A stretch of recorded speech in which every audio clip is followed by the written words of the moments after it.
नमस्कार दोस्तों, आज मैं आपको माघ महात्म्य के 7वें अध्याय की कथा सुनाने जा रही हूँ। इस कथा में माघ स्नान के लिए मुख्य मुख्य तीर्थ और नियम का वर्णन है। प्रेम से बोली विष्णु भगवान की जय हो, गंगा मैया की जय हो। राजा दिलीप ने पूछा, मुने आप वांछिक कुश के गुरु और महात्मा हैं, आपको नमस्कार है। माघ स्नान में संलग्न रहने वाले पुरुषों के लिए कौन कौन से मुख्य तीर्थ हैं, उनका विस्तार के साथ वर्णन कीजिए, मैं सुनना चाहता हूँ। वशिष्ठ जी ने कहा, राजन, माघ मास आने पर वस्ती से बाहर जहाँ कहीं भी जल हो उसे सब ऋषियों ने गंगा जल के समान बतलाया है। तथापि मैं तुझसे विशेषतः माघ स्नान के लिए मुख्य मुख्य तीर्थों का वर्णन करता हूँ। पहला है तीर्थराज प्रयाग, वह बहुत विख्यात तीर्थ है। प्रयाग सब तीर्थों में कामना की पूर्ति करने वाला तथा धर्म अर्थ काम मोक्ष चारों पुरुषार्थों को देने वाला है। उसके सिवा नैमिषारण, कुरुक्षेत्र, हरिद्वार, उज्जैन, सरजू, यमुना, द्वारिका, अमरावती, सरस्वती और समुद्र का संगम, गंगा सागर संगम, कांची, त्र्यंबक तीर्थ, सप्त, गोदावरी का तट, कालंजर, प्रभास, बद्रिकाश्रम, महालय, ओकाछर क्षेत्र, पुरुषोत्तम क्षेत्र, जगदीश्वरपुरी, गोकर्ण, भृंगुकर्ण, भृंगुतुड़, पुष्कर, तुंगभद्रा, कावेरी, कृष्णावेणी, नर्मदा, सुवर्णमुखरी तथा वेगवती नदी, ये सभी माघ मास में स्नान करने वाले के लिए मूर्ख तीर्थ हैं। गया नामक जो तीर्थ है वह पितरों के लिए तृप्तदायक और हितकर है। ये भूमि पर विराजमान तीर्थ हैं जिनका मैंने तुझसे वर्णन किया है। राजन, अब मानस तीर्थ बतलाता हूँ, सुनो। उसमें भली भात स्नान करने से मनुष्य परम गति को प्राप्त होता है।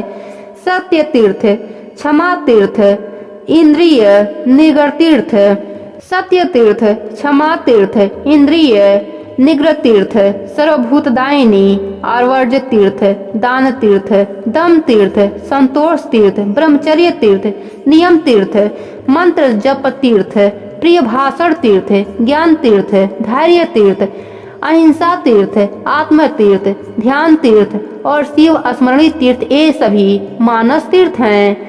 मन की शुद्धि सब तीर्थों में उत्तम तीर्थ है। शरीर से जल में डुबकी लगा लेना ही स्नान नहीं कहलाता। जिसने मन और इंद्रियों के संयम में स्नान किया है वास्तव में उसी का स्नान सफल है, क्योंकि वह पवित्र एवं स्नेह युक्त चित्त वाला माना गया है। जो लोभी, चुगलखोर, क्रूर, दंभी और विषय लोलुप है वह संपूर्ण तीर्थों में स्नान करके भी पापी और मलिन ही बना रहता है।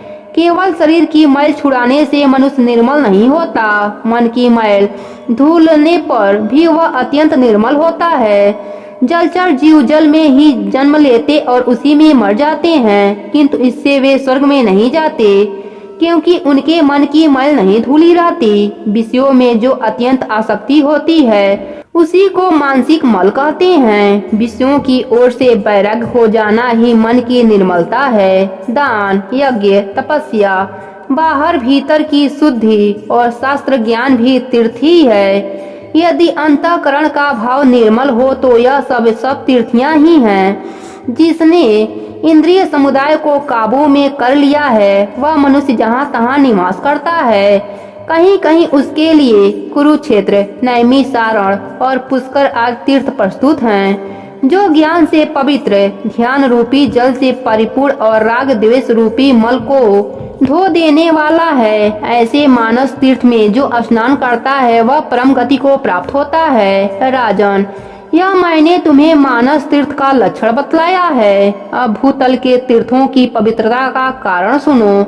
जैसे शरीर के कुछ भाग परम पवित्र माने गए हैं, उसी प्रकार पृथ्वी के भी कुछ स्थान अत्यंत पुण्यमय माने जाते हैं। भूमि के अद्भुत प्रभाव, जल की शक्ति और मुनियों के अनुग्रह पूर्वक निवास से तीर्थों को पवित्र बताया गया है। इसलिए भौम और मानस सभी तीर्थों में जो नित्य स्नान करता है वह परम गति को प्राप्त होता है। प्रच्युत दक्षिणा वाले अग्निहोत्र आदि यज्ञों से यजन करके भी मनुष्य उस फल को नहीं पाता जो उसे तीर्थों में जाने से प्राप्त हो जाता है। जिसके दोनों हाथ, दोनों पैर और मन भली भांति काबू में हो तथा जो विद्या, तप और कीर्ति से संपन्न हो, वह तीर्थ के फल का भागी होता है। जो प्रतिग्रह के निवृत्त, जिस किसी वस्तु से संतुष्ट रहने वाला और अहंकार से मुक्त है, वह तीर्थ के फल का भागी होता है। श्रद्धा पूर्वक एकाग्रचित्त होकर तीर्थों की यात्रा करने वाला धीर पुरुष कृतज्ञ हो तो भी शुद्ध हो जाता है। फिर जो शुद्ध कर्म करता है उसकी तो बात ही क्या है। वह मनुष्य पशु पक्षियों की योनि में नहीं पड़ता, बुरे देश में जन्म नहीं लेता, दुख का भागी नहीं होता, स्वर्गलोक में जाता और मोक्ष का उपाय भी प्राप्त कर लेता है। और श्रद्धालु, पापात्मा, नासिक, संसात्मा और केवल युक्तिवाद का सहारा लेने वाला, ये 5 प्रकार के मनुष्य तीर्थ फल के भागी नहीं होते। जो शास्त्रोक्त तीर्थों में विधि पूर्वक विचरते और सब प्रकार के द्वंद्वों को सहन करते चाहते हैं, वे धीर मनुष्य स्वर्गलोक में जाते हैं। तीर्थ में अर्घ और आवाहन के बिना ही श्राद्ध करना चाहिए। वह श्राद्ध के योग्य काल हो ना हो तो तीर्थ में बिना विलंब किए श्राद्ध और तर्पण करना उचित है। उसमें विघ्न नहीं डालना चाहिए। अन्य कार्य के प्रसंग में भी तीर्थ में पहुंच जाने पर स्नान करना चाहिए। ऐसा करने से तीर्थ यात्रा की नहीं परंतु तीर्थ स्नान का फल अवश्य प्राप्त होता है। तीर्थ में नहाने से पापी मनुष्यों के पाप की शांति होती है। जिनका हृदय शुद्ध है उन मनुष्यों को तीर्थ शास्त्रोक्त फल प्रदान करने वाला होता है। जो दूसरे के लिए तीर्थ यात्रा करता है वह भी उसके पुण्य का 16वां अंश प्राप्त कर लेता है। कुश की प्रतिमा बनाकर तीर्थ के जल में उसे स्नान करावें, जिसके उद्देश्य से उस प्रतिमा को स्नान कराया जाता है, वह पुरुष तीर्थ स्नान के पुण्य का 18वां भाग प्राप्त करता है। तीर्थ में जाकर उपवास करना और सिर के बालों का मुंडन कराना चाहिए। मुंडन से मस्तक के पाप नष्ट हो जाते हैं। जिस दिन तीर्थ में पहुँचे उसके पहले दिन उपवास करें और दूसरे दिन श्राद्ध एवं दान करें। तीर्थ के प्रसंग में मैंने श्राद्ध को भी तीर्थ बतलाया है। यह स्वर्ग का साधन हो तो ही मोक्ष प्राप्ति का भी उपाय है। इस प्रकार नियम का आश्रय ले माघ मास में व्रत ग्रहण करना चाहिए और उस समय ऐसी ही तीर्थ यात्रा करनी चाहिए। माघ मास में स्नान करने वाला पुरुष सब जगह कुछ न कुछ दान करना अवश्य करें। बेर, केला और आंवले का फल, सेर भर घी, सेर भर तेल, पान, 16 सेर चावल, कुमड़ा और खिचड़ी, ये 9 वस्तुएं प्रतिदिन ब्राह्मणों को दान देना चाहिए। जिस किसी प्रकार हो सके माघ मास को व्यर्थ नहीं जाने देना चाहिए। किंचित सूर्योदय होते होते माघ स्नान करना चाहिए तथा माघ स्नान करने वाले पुरुषों को यथाशक्ति शौच, संतोष आदि नियमों का पालन करना चाहिए। विशेषतः ब्राह्मणों और साधु सन्यासियों को पकवान भोजन कराना चाहिए। जाड़े का कष्ट दूर करने के लिए बोझ के बोझ सूखे काठ दान करें।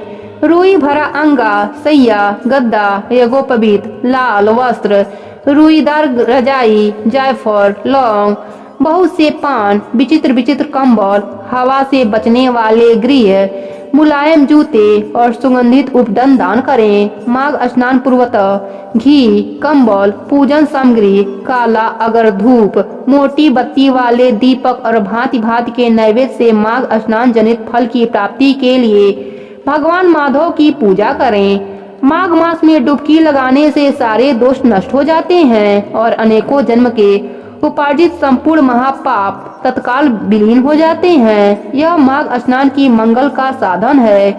यही वास्तव में धन का उपार्जन है तथा यही इस जीवन का फल है। भला माघ स्नान मनुष्यों का कौन कौन सा कार्य नहीं सिद्ध करता। वह पुत्र, मित्र, कलत्र, राज्य, स्वर्ग तथा मोक्ष का भी देने वाला है। वशिष्ठ जी कहते हैं, राजन सुनो, मैं तुझसे सुव्रत के चरित्र का वर्णन करता हूँ। यह शुभ प्रसंग श्रोताओं के समान पापों को तत्काल हर लेने वाला है। नर्मदा के रमणीय तट पर एक महान बहुत बड़ा अग्रहार ब्राह्मणों को दान में मिला हुआ गांव था। वहाँ के लोगों को अलंकर नाम से विख्यात था। उनमें वेदों के ज्ञाता और धर्मात्मा ब्राह्मण निवास करते थे। वह धन धान से भरा था और वेदों के गंभीर घोष से संपूर्ण दिशाओं को विमुक्त किए हुए आता था। उस गांव में एक श्रेष्ठ ब्राह्मण थे जो सुब्रत के नाम से विख्यात थे। उन्होंने संपूर्ण वेदों का अध्ययन किया था। वेदार्थ के वे अच्छे ज्ञाता थे। धर्मशास्त्रों के अर्थ का भी पूर्ण ज्ञान रखते थे। पुराणों की व्याख्या करने में वे बड़े कुशल थे। वेदांगों का अभ्यास करके उन्होंने तर्कशास्त्र, ज्योतिष शास्त्र, गज विद्या, अश्वविद्या, 64 कलाएं, मंत्र शास्त्र, सांख्या शास्त्र तथा योग शास्त्र का भी अध्ययन किया था। वे अनेक देशों की लिप्सा और नाना प्रकार की भाषाएं जानते थे। यह सब कुछ उन्होंने धन कमाने के लिए ही सीखा था तथा लोभ से मोहित होने के कारण अपने भिन्न भिन्न गुरुओं को दीक्षा गुरु दक्षिणा भी नहीं दी थी। उपायों के जानकार तो थे ही। उन्होंने उक्त उपायों से बहुत कुछ धन का उपार्जन किया। उनके मन में बड़ा लोभ था, इसलिए वे अन्याय में ही धन कमाया करते थे। जो वस्तु बेचने के योग्य नहीं है उनको भी बेचते और जंगल की वस्तुओं का भी विक्रय किया करते थे। उन्होंने चंडाल आदि से भी दान लिया, कन्या बेची तथा गौ, तिल, चावल, रस और तेल का भी विक्रय किया। वे दूसरों के लिए तीर्थ में जाते, दक्षिणा लेकर देवता की पूजा करते, वेतन लेकर पढ़ाते और दूसरों के घर खाते थे। इतना ही नहीं, वे नमक, पानी, दूध, दही और पकवान भी बेचा करते थे। इस तरह अनेक उपायों से उन्होंने यत्न पूर्वक धन कमाया। धन के पीछे उन्होंने नित्य नैमित्तिक कर्म छोड़ दिए थे। न खाते थे, न दान करते थे। हमेशा अपना धन गिना करते थे कि कब कितना जमा हुआ। इस प्रकार उन्होंने 1 लाख स्वर्ण मुद्राएं उपार्जित कर ली। धनोपार्जन में लगे लगे ही वृद्धा अवस्था आ गई और सारा शरीर जर्जर हो गया। काल के प्रभाव से समस्त इंद्रियां शिथिल हो गई। अब वे उठने और कहीं आने जाने में असमर्थ हो गए। धनोपार्जन का काम बंद हो जाने से स्त्री सहित ब्राह्मण देवता बहुत दुखी हुए। इस प्रकार चिंता करते करते जब उनका चित्त बहुत व्याकुल हो गया तब उनके मन में सहसा विवेक का प्रभाव हुआ। सुब्रत अपने आप कहने लगे, मैंने नीच प्रतिग्रह से नहीं बेचने योग्य वस्तुओं के बेचने से तथा तपस्या आदि का विक्रय करने से यह धन जमा किया है, फिर भी मुझे शांति नहीं मिली। मेरी तृष्णा अत्यंत दुष्कर है। यह मेरू पर्वत के समान असंख्य सुवर्ण पाने की अभिलाषा रखती है। अहो, मेरा मन महान कष्टदायक और संपूर्ण क्लेशों का कारक है। सब कामनाओं को पाकर भी यह फिर दूसरी नवीन कामनाओं को प्राप्त करना चाहता है। बूढ़े होने पर सिर के बाल पक जाते हैं, दांत टूट जाते हैं, आंख और कानों की शक्ति भी क्षीण हो जाती है। किंतु एक तृष्णा भी ऐसी है जो उस समय भी नित्य तरुण हो जाती है। जिसके मन में कष्टदायिनी आशा मौजूद है वह विद्वान होकर भी अज्ञानी है, अशांत है, क्रोधी है और बुद्धिमान होकर भी अत्यंत मूर्ख है। आशा मनुष्यों को नष्ट करने वाली है, उसे अग्नि के समान जलाना चाहिए। अतः जो विद्वान सनातन पद को प्राप्त करना चाहते हों वह आशा का परित्याग कर दें। बल, तेज, यश, विद्या, सम्मान, शास्त्र ज्ञान तथा उत्तम कुलों में जन्म इस सब को आशा शीघ्र ही नष्ट कर देती है। मैंने भी इसी प्रकार बहुत क्लेश उठाकर यह धन कमाया है। वृद्धा अवस्था में मेरे शरीर को भी गला दिया और सारा बल भी हर लिया। अब से मैं श्रद्धा पूर्वक परलोक सुधारने के लिए प्रयत्न करूंगा। ऐसा निश्चय करे कि ब्राह्मण देवता जब धर्म के मार्ग पर चलने के लिए उत्सुक हुए, उसी दिन रात में कुछ चोर उनके घर में घुस आए। आधी रात का समय था। आतताई चोरों ने ब्राह्मण को खूब कसकर बांध दिया और सारा धन लेकर चंपत हुए। चोरों के द्वारा धन छीन जाने पर ब्राह्मण अत्यंत दारुण विलाप करने लगा। हाय, मेरा धन कमाना धर्म भोग अथवा मोक्ष किसी भी काम में नहीं आया। न तो मैंने उसे भोगा, न दान ही किया, फिर किस लिए धन का उपार्जन किया। हाय हाय, मैंने अपने आत्मा को धोखे में डालकर यह क्या किया। सब जगत से दान लिया और मदिरा का विक्रय किया। पहले तो एक ही गौला प्रतिग्रह नहीं लेना चाहिए। यदि एक को ले लिया तो दूसरी का प्रतिग्रह लेना कदापि उचित नहीं है। उस गौ को भी यदि बेच दिया जाए तो वह 7 पीढ़ियों को दग्ध कर देती है। इस बात को जानते हुए भी मैंने लोभवश ऐसे ऐसे पाप किए हैं। धन कमाने के जोश में मैंने एक दिन भी एकाग्रचित्त होकर अच्छी तरह संध्या उपासना नहीं किया, ध्यान रहित या ध्यान सहित प्राणायाम भी नहीं किया। 3 बार जल पीकर और 2 बार ओठ पोंछकर भली भांति आचमन नहीं किया। उतावली छोड़कर और हाथ में कुश की पवित्री लेकर मैंने कभी गायत्री मंत्र का वाचिक उपास अथवा मानस जप भी नहीं किया। जीवों का बंधन छुड़ाने वाले महादेव जी की आराधना नहीं की, जो मंत्र पढ़कर अथवा बिना मंत्र के ही शिवलिंग के ऊपर एक पत्ता या फूल डाल देता है, उसकी करोड़ों पीढ़ियों का उद्धार हो जाता है। किंतु मैंने कभी ऐसा नहीं किया।